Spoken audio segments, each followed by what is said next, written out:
The Great Northern War was never just Sweden against its neighbors. It was a struggle that pulled all of Europe into its orbit. From the icy plains of Poland to the forests of Saxony, every power watched as Charles V of Sweden carved his path through kingdoms. Russia, under Peter, still finding its strength, waited to test its reformed armies.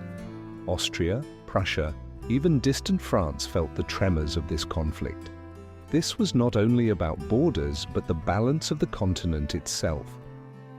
Tonight, you step into the moment when Sweden's victories shook Russia, Saxony, and all of Europe. Before we continue, leave a comment sharing where you are watching this epic story from.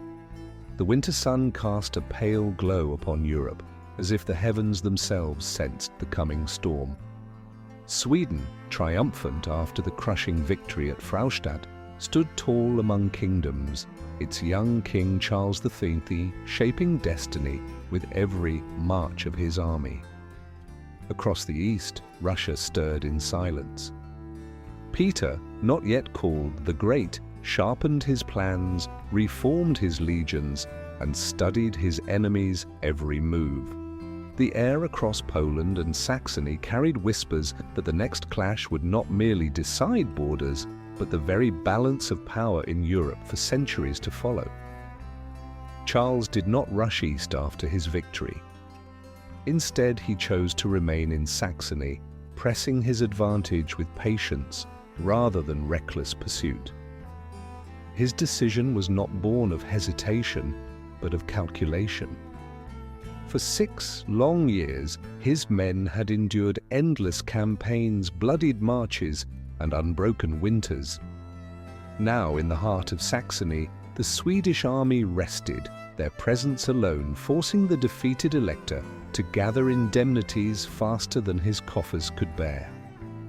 Every coin handed over to Sweden echoed humiliation, each payment a reminder of submission beneath a northern crown. Peter watched with cautious determination. He had tasted bitter defeat at Narva years earlier, and the scars of that humiliation still marked his resolve. "We will not fall to them again," he told his closest advisors, his voice carrying the weight of both promise and threat. In Moscow and beyond, peasants and soldiers alike felt the strain of his reforms. Old Russia was dying, and in its place Peter carved something harsher, colder, and more disciplined. He knew Charles would come east eventually, and when he did, Russia would not be the same foe.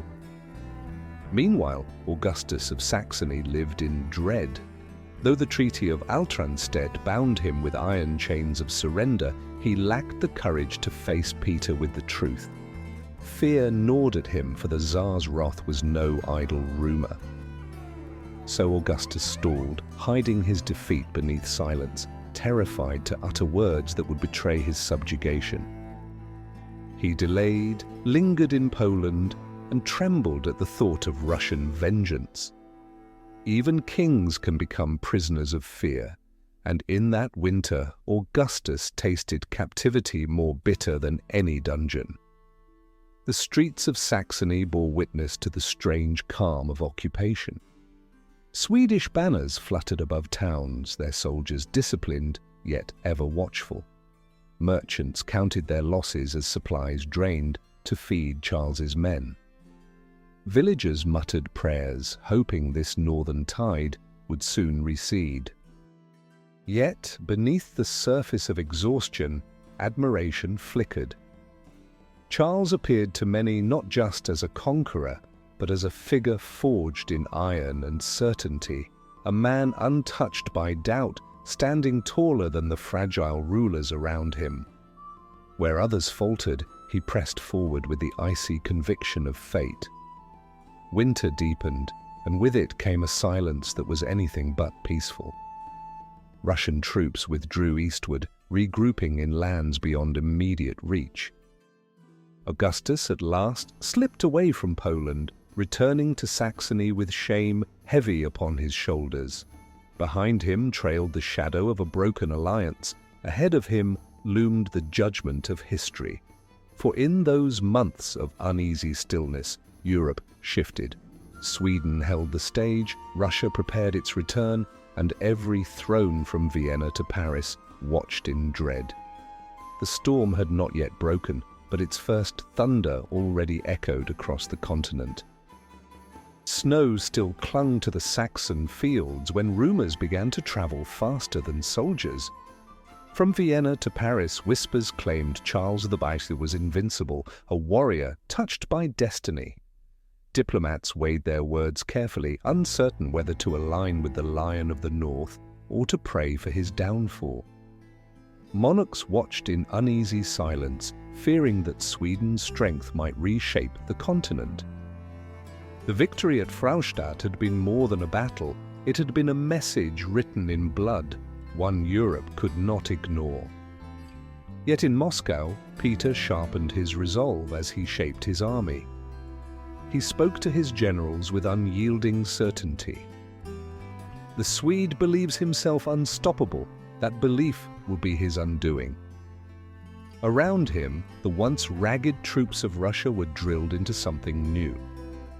Muskets gleamed where rust once ruled, and discipline replaced chaos. Peter's reforms had teeth, and behind his words lay a promise of vengeance. His ambition was not simply to resist Charles, but to drag Russia onto the stage of empires. Meanwhile, Augustus returned to Saxony, cloaked not in triumph, but in humiliation. His subjects looked upon him with hollow eyes, for they knew the price of failure. Each coin of indemnity handed to Sweden drained not only Saxony's treasury, but its dignity. Augustus spoke little, his voice trembling when forced to address his court. "We endure for now," he murmured, though he believed nothing of it. In his heart, he feared that he had not only lost his crown's luster, but surrendered his soul to history's scorn. Charles, unshaken, moved with the calm assurance of a man who believed fate itself bent to his will. He inspected his soldiers, praised their endurance, and offered few words. "We rest today, we strike tomorrow," he told them, a phrase repeated in hushed tones across every campfire. His silence was not emptiness but command, his composure a shield stronger than armor. He knew the eyes of Europe were fixed upon him, and he wore their gaze as a crown heavier than gold. Villages across Saxony bore scars of war, yet life staggered forward. Farmers returned to their fields under the watchful eyes of Swedish patrols. Merchants cursed the taxes that drained their trade, but they admitted grudging respect for the order imposed. The people spoke in whispers, better the Swede than chaos. Fear lingered, but so did awe, for Charles was no passing shadow. He had become a presence woven into their days, like the winter frost that refused to yield. Beyond Saxony, storms gathered. Poland trembled as Russian forces reorganized, their retreat only a prelude to renewed assault. France and Austria measured their alliances carefully, calculating who might rise or fall. And across the cold lands of the East, Peter prepared to step back onto the stage with a sharpened sword and hardened men. Europe's silence was deceptive, for it was the silence of breath held before a cry. The clash between Charles and Peter loomed, and with it, the fate of kingdoms yet unbroken. The winter of 1706 lingered like a spectre, and with it came a tension that wrapped itself around every court in Europe. In Saxony, Swedish soldiers sharpened their blades under the pale light, their discipline turning idle hours into quiet preparation. Diplomats arrived in secret, hoping to gauge Charles XIV's intentions, yet none left with certainty. He spoke little, his presence alone the answer to their questions. To many, it seemed as if Sweden's king had stepped beyond mortality, a figure no longer bound by the same doubts that plagued other rulers. In Moscow, Peter's reforms pushed forward with relentless force. He dismissed complaints from the nobility, silencing opposition with the sheer weight of necessity. "Russia must be reborn or it will be consumed," he declared, his voice echoing in chambers once ruled by tradition. Blacksmiths labored day and night, forging weapons that symbolized not only war but transformation. Soldiers marched until their feet bled, and officers who faltered were stripped of command without hesitation. The Tsar was forging a machine from chaos, and it bore his iron will. Augustus lived beneath the shadow of his failures, yet he still clung to hope that alliances might restore his broken dignity. His messengers rode tirelessly, carrying pleas across Europe. "The Swede cannot be unchecked," he urged, though his words often found cold receptions. France calculated, Austria hesitated, and Prussia remained cautious.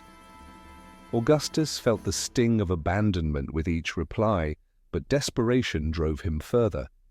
He knew that to stand alone was to fall into ruin, and ruin had already reached his doorstep. Charles, though resting his men, did not abandon vigilance. He held councils with his closest officers, his words sharp and measured.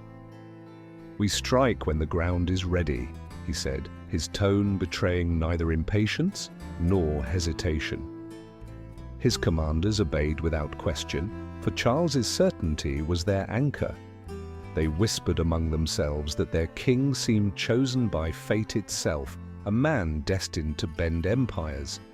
Whether by divine providence or sheer will, he carried an aura that crushed doubt before it could take form.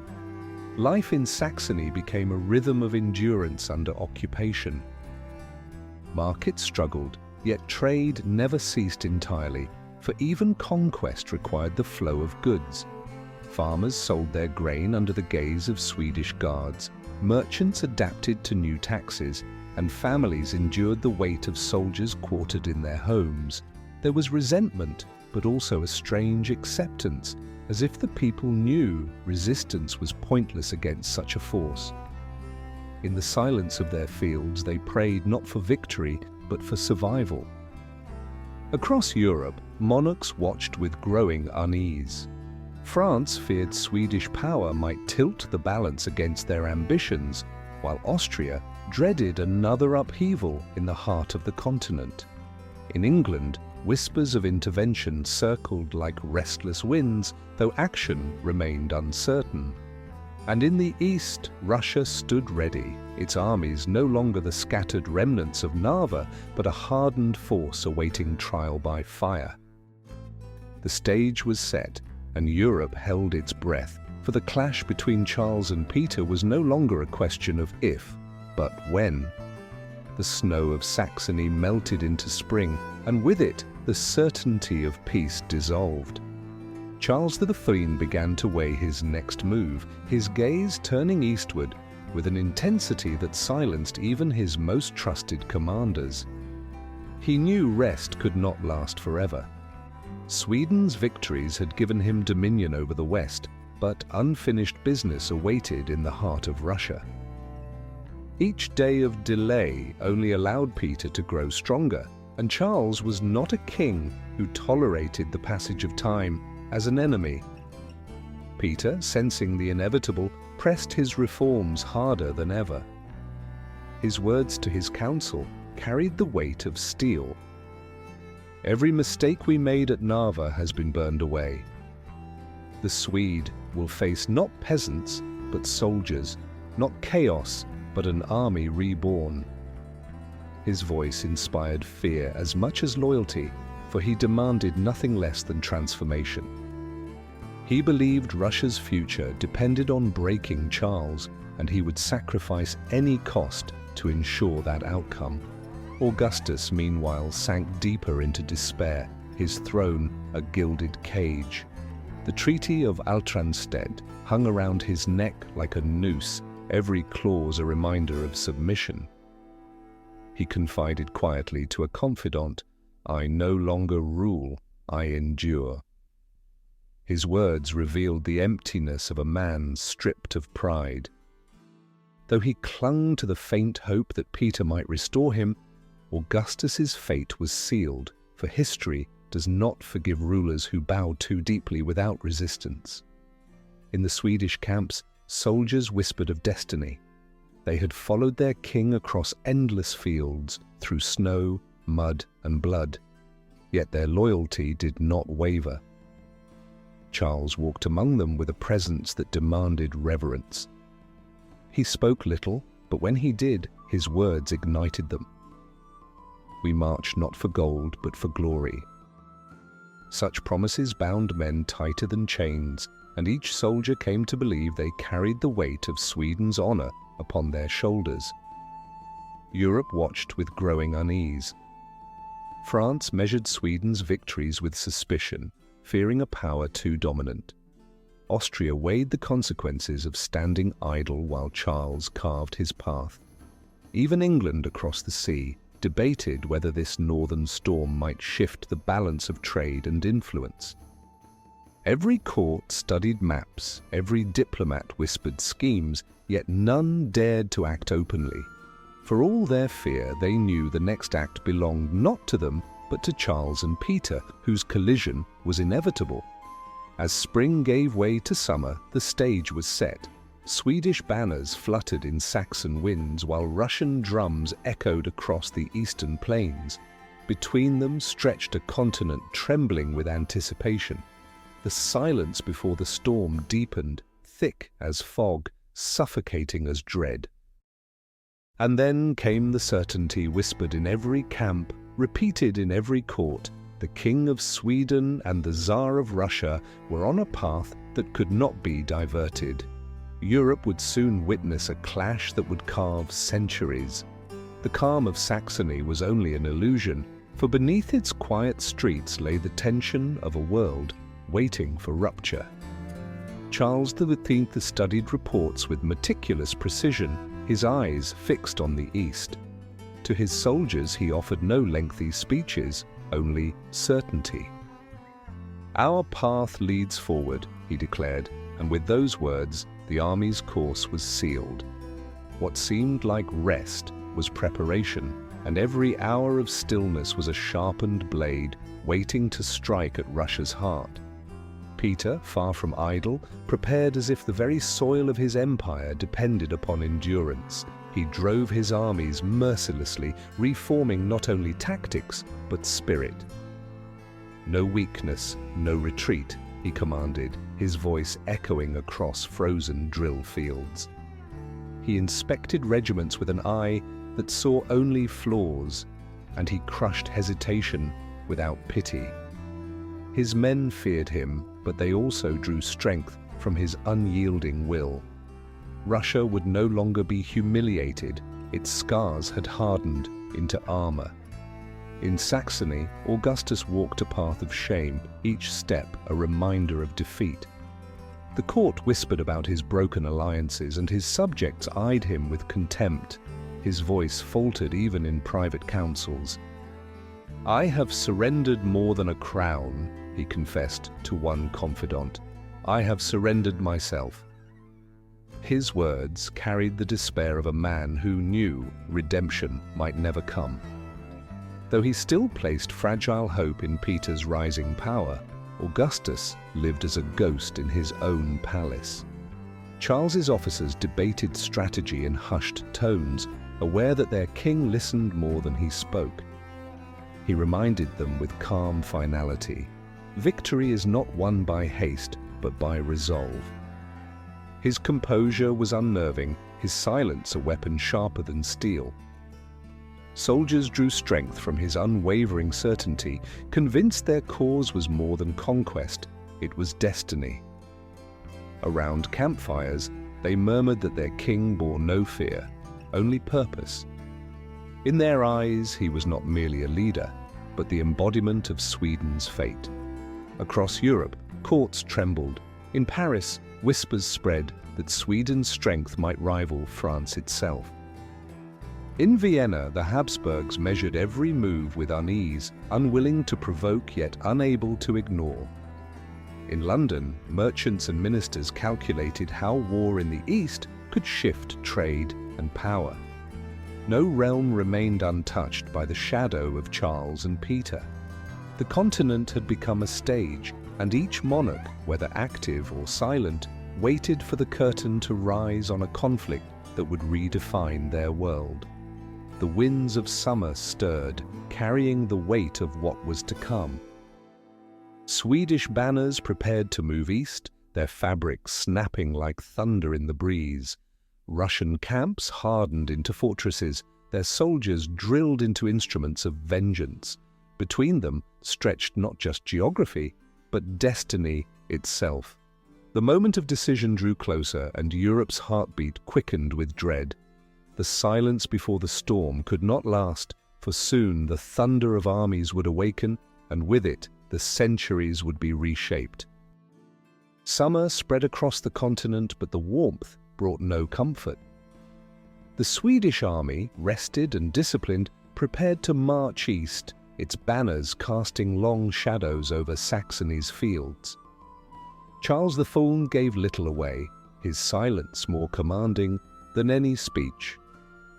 When asked of their destination, he replied only, "Toward destiny." Those words rippled through the ranks, igniting both fear and devotion. To his soldiers, the campaign ahead was no mere march, but the beginning of a reckoning that would shake kingdoms. In Russia, Peter oversaw drills with merciless precision. He strode through camps where thousands endured his reforms, testing their endurance against hunger, heat, and fatigue. "A soldier who cannot suffer is not a soldier," he declared, his eyes scanning the lines for weakness. The men bore his cruelty because they sensed purpose. He had promised them not merely survival, but glory, the chance to redeem Narva and to prove that Russia would no longer crawl in the shadow of the North. Augustus, trapped in the web of treaties and shame, found himself irrelevant to the storm gathering around him. He wrote letters filled with desperation, begging allies to act, but his appeals fell into silence. His courtiers avoided his gaze, their loyalty eroded by his submission. "I am king only in name," he whispered one evening, bitterness dripping with every word. He knew his fate rested no longer in his own hands, but in the outcome of the clash between Charles and Peter. Charles moved his forces with deliberate calculation, never rushing, never faltering. His generals pressed him for clarity, yet he offered only fragments of strategy. "The East awaits us," he said coldly. The men understood that their king trusted not fortune, but preparation. To them, he was iron-made flesh, incapable of bending. Each march step echoed with inevitability, as though the earth itself surrendered beneath Swedish boots. The campaign had begun, and with it, the promise of triumph or ruin. Europe braced for upheaval. In Paris, Versailles glittered with unease as rumors spread of Charles's designs. In Vienna, maps were drawn and redrawn, each line a guess at where war would strike next. In London, merchants spoke of risk to trade, while ministers whispered of opportunities hidden within chaos. Every court looked east, knowing the clash between Sweden and Russia would ripple far beyond its borders. For Europe was not a distant spectator, but a continent caught within the storm's reach. The horizon darkened, not with clouds, but with expectation. Swedish columns advanced, their banners snapping like thunder against the summer sky. Russian camps stood ready, fortified with sweat, blood, an unrelenting will. Between them stretched the silence of anticipation, heavier than battle itself. Both kings knew the truth. Only one could emerge from the collision ahead. And so the march continued, each step carrying Europe closer to the moment when destiny would choose between the crown of Sweden and the will of Russia. The roads eastward groaned under the weight of Swedish columns, their disciplined advance a spectacle both awe-inspiring and terrifying. Villages emptied before them, peasants fleeing rather than face requisition or quartering. Yet Charles V offered no explanations, only the relentless order to march. "Our purpose is not questioned, it is fulfilled," he said coldly to his officers. The words carried no emotion, but to his men they were commandment enough. Every mile covered was another strand binding Sweden's fate to the heart of Russia. Peter, hearing of the Swedish advance, convened his generals in Moscow. His eyes burned with memory of Narva, but his voice carried only steel. "They come not to test us, but to break us. We will meet them not as we once were, but as Russia reborn." His confidence unsettled even seasoned commanders, yet they bowed to his vision. Russia no longer stood as prey, it prepared to become predator. The Tsar had forged his humiliation into the blade of vengeance. Augustus lingered in despair, a king by name, but a beggar by power. His letters to foreign courts grew desperate, each one ignored more quickly than the last. He confessed to a trusted adviser, "I am forgotten in the shadow of greater men." His words carried the bitterness of one resigned to irrelevance. Once a ruler who dreamed of power, Augustus now found himself reduced to a footnote, waiting for others to decide whether Saxony would live or die. Charles's soldiers endured the march with stoic determination. They sang songs of past victories, voices echoing across fields and forests, as if reminding the world of their triumphs. Their king passed silently among them, offering neither comfort nor praise. His presence alone sustained morale, for to the men he was the embodiment of unbroken will. "He does not doubt, therefore we cannot doubt," one soldier remarked, and in those words lay the foundation of an army bound by faith as much as steel. In Europe's courts the tension thickened into dread. France calculated how a Swedish triumph might overturn decades of balance. Austria prepared for shifts in alliances that could unravel its fragile stability. In England, debates in Parliament grew heated, merchants fearing trade disruption while ministers whispered of hidden advantage. No nation could ignore the shadow stretching from the Baltic to the Black Sea. The march of Sweden and the readiness of Russia had become the central axis upon which Europe's destiny turned. As summer waned, the space between the two monarchs narrowed with every passing day. Swedish banners cut through the horizon, Russian drums thundered from the forests beyond. The silence that followed each report was heavier than the sound of war itself. Both kings knew the truth. History would not remember their hesitation, only their collision. And so the armies moved closer, step by step, toward the storm that would not merely decide a war, but shape the soul of Europe for centuries.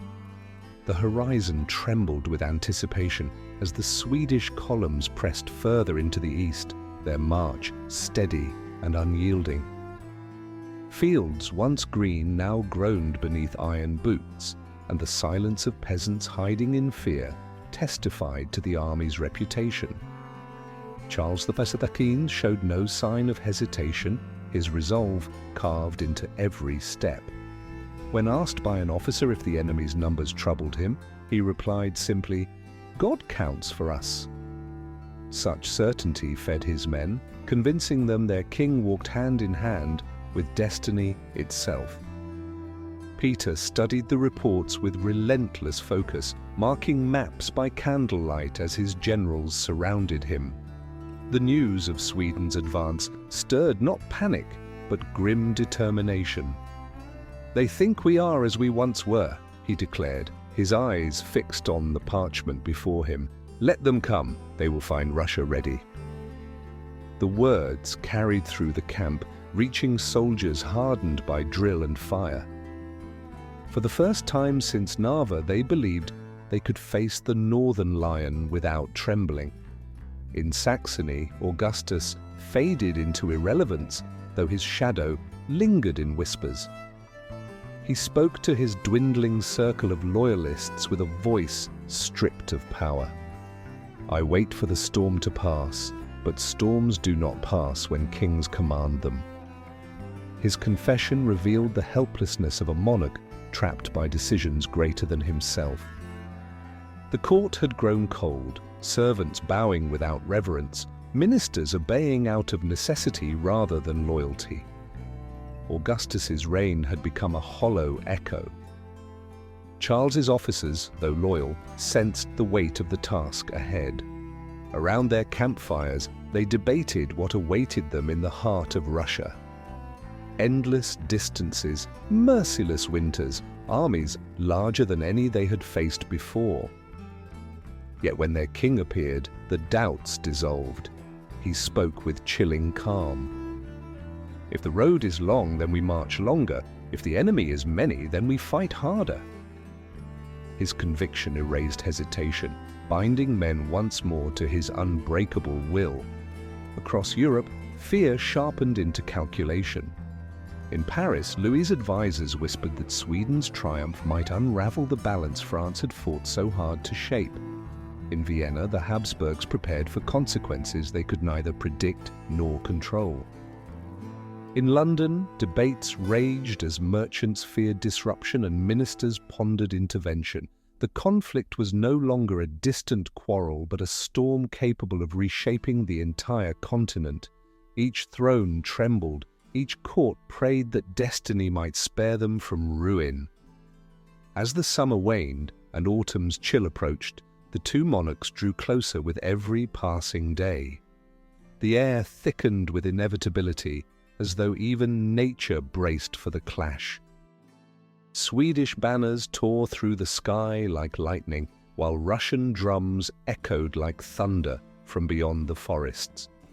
Both kings knew hesitation was death, and neither was willing to yield. The world held its breath, for the collision between Charles and Peter was no longer a possibility, it was an approaching certainty. Autumn descended upon Europe with a chill that seemed to mirror the growing tension between Sweden and Russia. The forests thickened with mist, and the skies darkened earlier each day, yet the armies did not halt. Charles XII pressed his march, undeterred by distance or season. His men trudged through mud and rain, singing old battle hymns to keep their spirits alive. When an officer warned of exhaustion, Charles answered without hesitation, "Exhaustion belongs to the weak. We are Sweden, and we do not yield." Peter awaited news of the advancing enemy with calm resolve. He walked the encampments, his boots sinking into the damp earth as soldiers saluted with rigid discipline. "They will not find Narva again," he declared to his staff, his voice measured but filled with fire. "This time, Russia does not retreat." His reforms had hardened the army into a machine that mirrored his own will. Each man knew he would tolerate no weakness, no hesitation, no betrayal of the motherland. In Saxony, Augustus faded further into obscurity. His voice carried no weight in councils, his decrees ignored even by those sworn to serve him. He confided bitterly to a minister, "History has stripped me of command. I am left only to witness." His kingdom had become a pawn on the board of greater powers, its fate tied not to his choices but to the clash of monarchs far stronger than himself.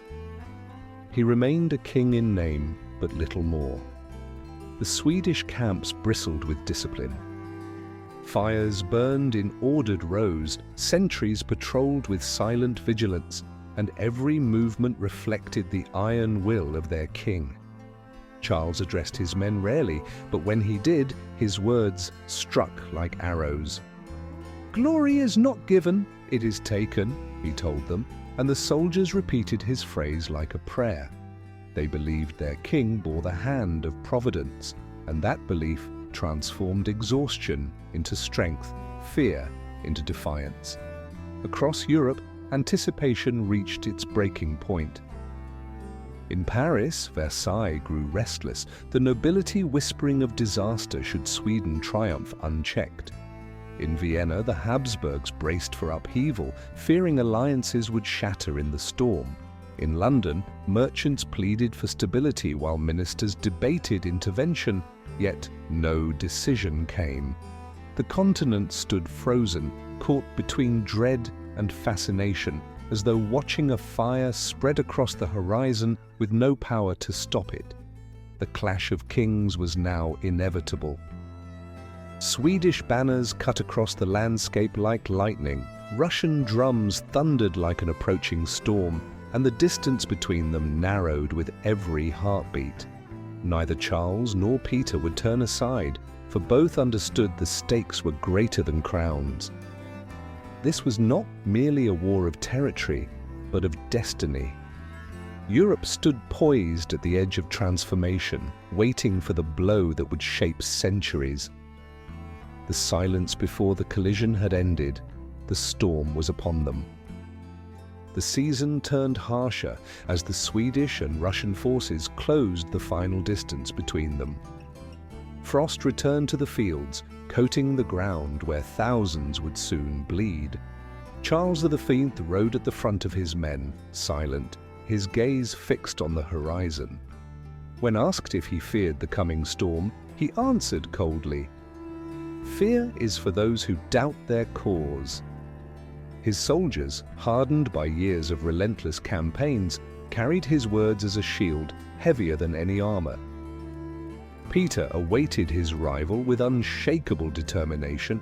His armies no longer resembled the broken host of Narva, but stood as a creation of his relentless will. He told his generals with grim finality, "We are not defending Russia, we are defining it." His voice carried across the ranks, instilling in every man the knowledge that their battle was not merely survival, but the birth of an empire. They were no longer peasants in arms, but instruments of vengeance, forged by their Tsar's ambition. In Saxony, Augustus drifted into complete irrelevance. His courtiers spoke of him only in whispers, and his name vanished from the conversations of Europe. He confided to his last loyal minister, "I have been erased while still alive." The words echoed the truth of a monarch undone not by swords, but by humiliation. His fate had been sealed long before, but now it became clear. History would not remember him as a king, only as a shadow eclipsed by greater men. Charles's officers sensed the gravity of the moment. Around campfires, they spoke in hushed tones of the trials to come, of endless forests and the merciless cold. Yet when their king passed among them, doubts dissolved like mist before the sun. He reminded them with a voice calm as stone, "This march is not to Russia alone, but to eternity." The soldiers believed him, and belief itself transformed their weariness into strength. The conviction of one man became the heartbeat of an entire army. Europe's courts braced for the inevitable clash. In Paris, ministers whispered that Sweden's fate would determine France's own ambitions. In Vienna, rulers clutched maps as though red lines might halt destiny. In London, debates raged, torn between fear of instability and the lure of opportunity. No court could escape the realization that the coming confrontation would redraw the continent. All eyes turned eastward, waiting for the collision that would echo not for years, but for generations.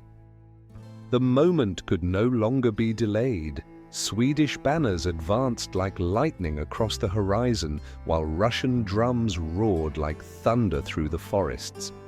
Between Charles and Peter stretched no diplomacy, no hesitation, only destiny. Both kings understood that history would not remember compromise, only triumph or ruin. And so the armies prepared to meet in a storm that would scar Europe forever. The Great Northern War had reached its breaking point, and the world braced for the clash that would shape centuries to come. The first frost of battle descended not with steel, but with silence.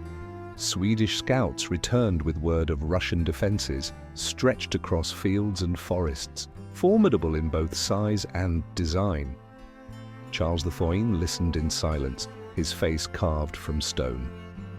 When asked if hesitation was wise, he replied, "Hesitation belongs to the defeated. We do not speak its name." His words cut through the night, binding his men with the certainty that their king would not bend to fear or calculation. Peter inspected his fortifications with the cold precision of a craftsman. His trenches cut deep into the soil, his artillery stood ready, and his soldiers held lines with discipline unknown in years past. He told his generals, "This is not defense, it is judgment. Let the Swedes strike, he will break upon us." The Tsar's confidence was not reckless pride, but the product of transformation. Every soldier knew they stood not only for survival, but to vindicate Russia's rebirth. Charles's commanders debated the wisdom of direct assault. Around flickering campfires, some argued that delay might weaken Russia, while others feared hesitation would embolden them. The king silenced them with calm authority. "We march when I say, and when we march, we do not stop." His voice left no room for question, no space for doubt. In his presence, strategy bent to will, and his generals bowed not to reason, but to conviction. Such certainty had carried them before, and they trusted it would again. In the Russian camps, soldiers braced for the inevitable clash. They sharpened blades by torchlight, sang rough songs of defiance, and whispered prayers that their Tsar might lead them to redemption. Peter walked among them, his cloak heavy with frost, his gaze sharp. "Remember Narva," he told them, his voice echoing like a curse and a promise. "This time, the earth itself will testify that Russia does not yield." The men roared in answer, their fear consumed by the fire of vengeance. Across Europe, the tension reached its peak.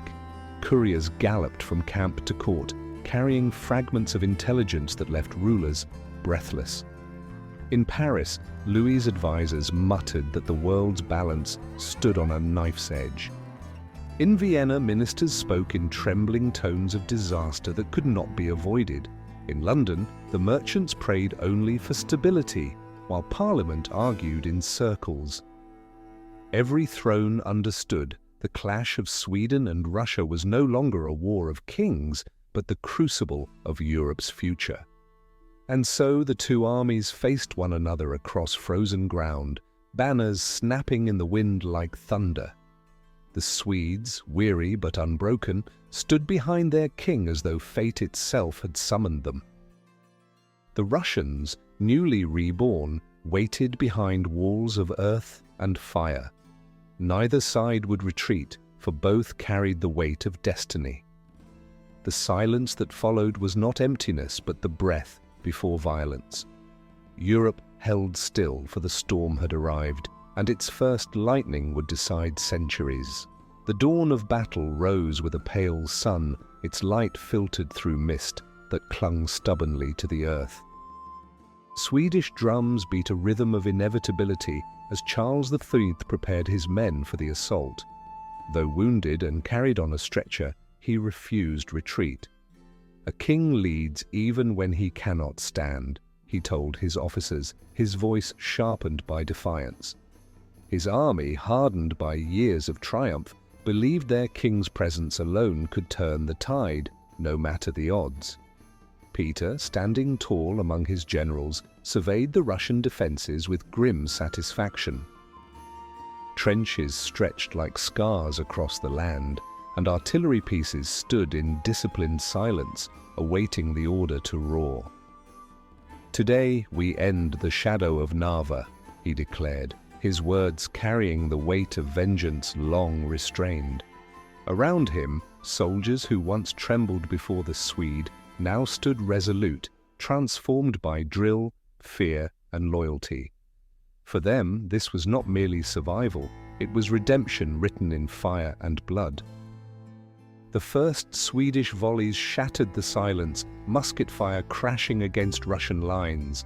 Columns surged forward with practiced precision, bayonets glinting like teeth.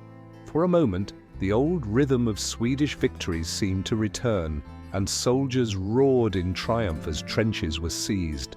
But Peter's new army did not collapse. Artillery thundered, cutting swathes through advancing ranks, while disciplined infantry countered with unyielding resolve. "Hold your ground," Peter ordered, and his men obeyed, turning the field into a crucible where Sweden's confidence began to fracture. Charles's officers urged renewed attack, desperate to break Russian lines before exhaustion consumed them.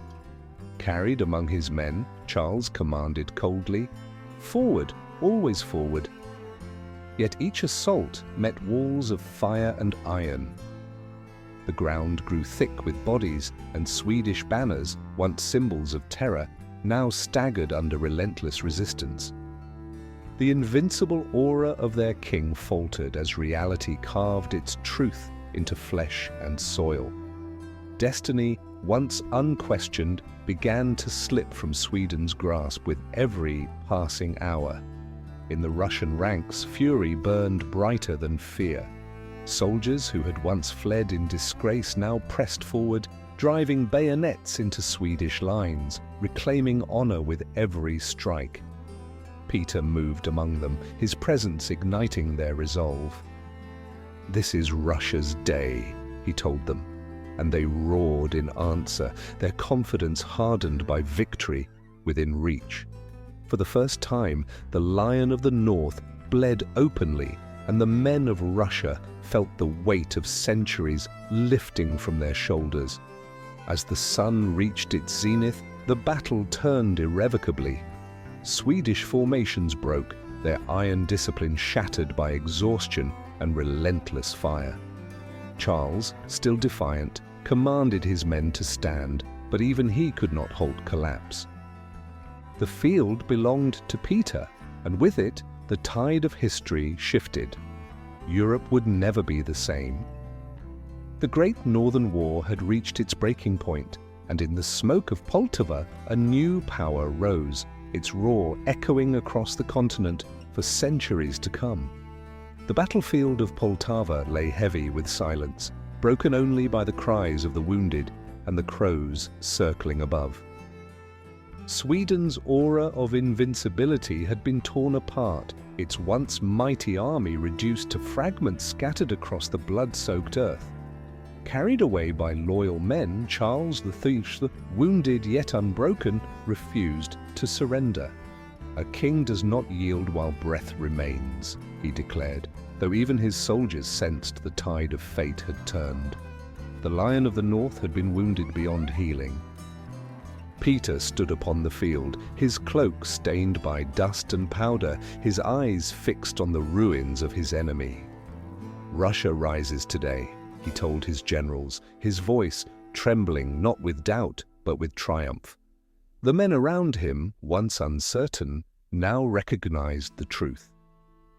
The humiliation of Narva had been avenged. What had begun as vengeance now became transformation. Russia was no longer a broken frontier kingdom. It had become a power destined to shape the destiny of Europe itself. In Saxony, Augustus received the news with both relief and shame. His ministers whispered that the storm had passed, but Augustus knew the truth.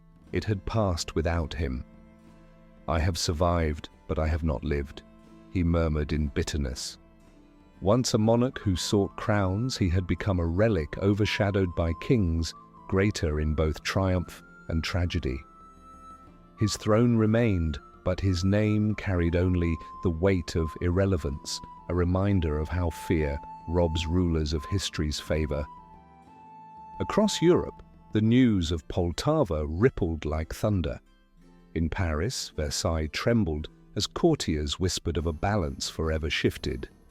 In Vienna, ministers redrew maps, acknowledging that Sweden had been dethroned as the master of the North. In London, merchants saw opportunity in Russia's rise and feared its long shadow in equal measure. Every court understood that the war had ended not merely in a defeat for Sweden, but in the birth of a new empire whose roar would echo for centuries. For the soldiers who survived, memory itself became a battlefield. Swedish veterans carried the scars of broken discipline, whispering of the day when certainty collapsed into ruin. Russian survivors carried pride, telling their children that Poltava was the day their nation awoke. Around campfires and in villages, songs rose, some mourning, some celebrating, yet all acknowledging that history had been written in blood that summer. For common men, the clash of kings was no myth but a wound carved into flesh and soil. And so the Great Northern War passed into legend, but its consequences lived on. Charles fled into exile, still defiant but powerless to alter the tide. Peter returned to Moscow not as a man chasing greatness, but as one who had seized it. Europe stood altered, its balance of power reshaped by the clash of two monarchs whose wills had collided on the fields of Poltava. History does not remember hesitation, it remembers the storm, and in that storm Russia emerged eternal. Charles XII, carried across the Dnieper by loyal followers, entered exile with wounds deeper than flesh. His once invincible reputation lay shattered, yet his spirit burned with unyielding defiance. A king may lose battles, but never his will, he declared to those who still clung to him. In foreign courts, he became a restless wanderer, seeking allies, weaving promises, and dreaming of vengeance. Though stripped of power, he refused to surrender the vision of a Sweden destined to reclaim its lost dominion. Peter returned to Moscow triumphant, yet his triumph was more than military. He had proved that Russia could stand against Europe's greatest warrior and endure. In council chambers, he spoke with finality. "We are no longer the periphery of Europe, we are its power." His words were not boastful, but prophetic, for with victory at Poltava, Russia's transformation was sealed. The Tsar's reforms had bled his people, but from their sacrifice rose an empire that demanded recognition. In Saxony, Augustus reclaimed his throne with hollow ceremony. Courtiers bowed, ministers feigned loyalty, and the rituals of monarchy resumed. Yet beneath the surface lingered contempt, for all knew his crown had been preserved not by his own strength, but by the clash of greater kings. He admitted in private, "I wear a crown, but not its weight." His restoration carried no triumph, only dependence. The memory of his surrender would shadow his reign until his final breath. Across Europe, the echoes of Poltava continued to shift alliances. In Paris, France reconsidered its ambitions, wary of a Russia newly ascendant. In Vienna, the Habsburgs measured every step with the knowledge that Sweden's fall had altered the balance forever. In London, merchants whispered of new opportunities, while ministers debated how to navigate this changing order. Every court understood that the North had been remade, and that Peter's Russia was no longer a rising force, but a settled giant. For Sweden, the cost of ambition became unbearable. Soldiers who had marched with pride now returned broken, their villages grieving more than victories could ever restore. Families mourned sons lost to battles far beyond their borders, while farmers watched fields fall into neglect. The myth of invincibility had died at Poltava, and with it the golden age of Swedish dominance. Yet in their king's exile, many still found a spark of hope, fragile though it was, that fate might one day turn again. And so the Great Northern War reached its transformation. Charles remained a figure of defiance, his exile a story of stubborn will, while Peter rose as the architect of a new empire. Augustus survived in irrelevance, Europe trembled with new calculations, and the common people bore the scars of decisions made far above them. History had chosen its victor, but it was a victory forged in blood, loss, and unyielding ambition. From Poltava onward, the world would speak of Russia not as prey, but as power. Exile carried Charles I into the lands of the Ottoman Empire, where he sought refuge but never peace. Restless and wounded, he transformed the court of Bender into a fortress of will. "Sweden is not defeated," he told his hosts, though his voice betrayed both pride and desperation. He petitioned the Sultan for aid, promising that the Lion of the North could still roar if given the chance. Yet foreign courts weighed his words cautiously, treating him as a fallen star clinging to its light. Peter, emboldened by his triumph, sought to expand Russia's influence beyond victory. He ordered fortresses razed, ports strengthened, and armies kept vigilant. "We have won, but we must hold what we have seized," he commanded, his tone leaving no room for complacency. To his subjects, he appeared as both tyrant and father, reshaping their lives with reforms that cut as sharply as swords. Russia no longer bowed to Europe. It demanded acknowledgement as an equal, its place at the table secured by fire and sacrifice. In Saxony, Augustus moved through the motions of kingship, yet his reign remained fragile. He spoke with false confidence to his ministers, declaring, "Our throne endures because we endured." But the whispers of betrayal never ceased. His restoration lacked triumph, his image marred forever by surrender and humiliation. While others shaped destiny on the fields of battle and diplomacy, Augustus lingered in the margins, his crown more burden than prize. His story revealed that survival without honor is a prison as heavy as defeat. Charles, meanwhile, plotted tirelessly from exile. Surrounded by loyal officers, he drafted plans for campaigns that never materialized, his mind consumed by visions of vengeance. He told one confidant, "A king does not die in exile. He returns or he is forgotten." His words revealed both unyielding strength and tragic blindness. Though his heart refused surrender, the world had moved on. Sweden's soldiers bled in distant fields, yet without their king's guiding presence, their efforts collapsed like waves against immovable stone. Across Europe, the great courts adjusted to the new order. In Paris, France recalculated its ambitions, measuring every step against Russia's rise. In Vienna, the Habsburgs sought alliances to counterbalance Peter's growing influence. In London, ministers spoke of opportunity, their eyes on trade routes that now bent eastward.